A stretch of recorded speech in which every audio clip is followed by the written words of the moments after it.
Ya, halo teman-teman semua. Pernahkah Anda memperhatikan bagaimana sebagian orang bisa tetap hidup tenang meskipun penghasilannya tidak besar? Sementara ada juga orang yang penghasilannya jauh lebih besar, tapi justru hidupnya penuh tekanan, sering berhutang, dan merasa tidak pernah cukup. Nah, inilah bedanya pola pikir. Dan pola pikir seperti inilah yang bisa kita pelajari dari orang Tionghoa, terutama dalam urusan uang dan usaha. Ya, kebiasaan kecil yang membawa hasil besar. Saya pernah ngobrol dengan seorang pedagang Tionghoa di pasar tradisional. Beliau sudah berjualan lebih dari 20 tahun. Ketika saya tanya, "Pak, apa rahasia Bapak bisa bertahan jualan selama ini?" Beliau hanya tersenyum dan berkata sederhana, "Jangan besar pasak daripada tiang. Uang yang masuk jangan sampai lebih kecil dari yang keluar. Jika ada lebih, simpan. Jika ada kesempatan, putar lagi untuk usaha." Ya, kalimatnya sederhana sekali, tapi dalam sekali maknanya. Kita sering mengabaikan hal kecil ini. Kita merasa, jika cuma sisa 5.000 atau 10.000, apa gunanya untuk ditabung? Tapi bagi mereka, justru dari 5.000, 10.000, lama-lama terkumpul menjadi 100.000, lalu jadi 1 juta, lalu jadi modal tambahan buat usaha. Ya, inilah yang sering tidak kita lakukan. Banyak orang lebih senang memandang jumlah besar, padahal perjalanan menuju besar itu dimulai dari hal-hal kecil. Kemudian, fokus pada aliran uang, bukan hanya jumlah. Ya, orang Tionghoa tidak sekedar mengejar gaji atau penghasilan besar. Mereka lebih fokus pada bagaimana uang itu bisa terus berputar. Misalnya, punya warung kecil. Dari keuntungan warung itu, sebagian dipakai untuk kebutuhan sehari-hari. Sebagian lagi diputar untuk tambah stok barang. Lama-lama, warungnya lebih lengkap. Pelanggan pun semakin banyak. Ya, bandingkan dengan orang yang hanya mengandalkan gaji bulanan. Gaji datang, langsung habis untuk belanja konsumtif. Tidak ada yang disisakan untuk usaha atau berinvestasi. Akhirnya, meski sudah bekerja bertahun-tahun, kondisinya tetap sama, tidak ada perkembangan. Kemudian selanjutnya, hidup sederhana, bukan sekedar hemat. Ya, salah satu hal yang juga menonjol dari mereka adalah kesederhanaan.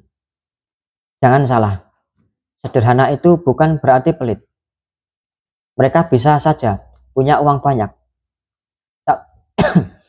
tapi tidak merasa perlu pamer, tidak merasa harus beli barang mewah hanya demi terlihat kaya.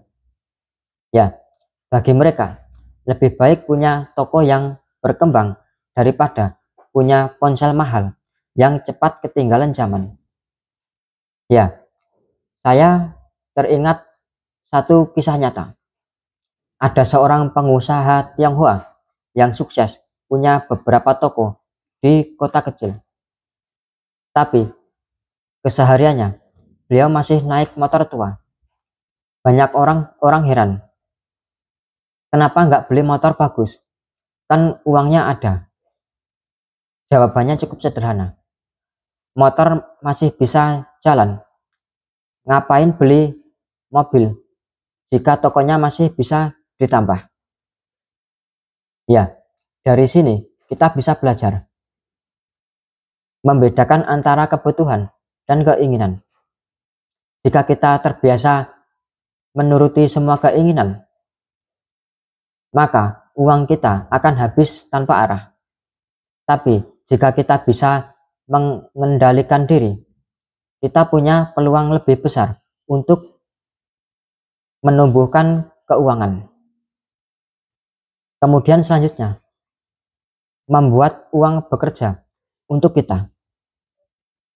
Ya, ada satu prinsip yang sangat kuat. Orang Tionghoa percaya bahwa uang harus bekerja, bukan kita yang terus bekerja untuk uang. Maksudnya gimana?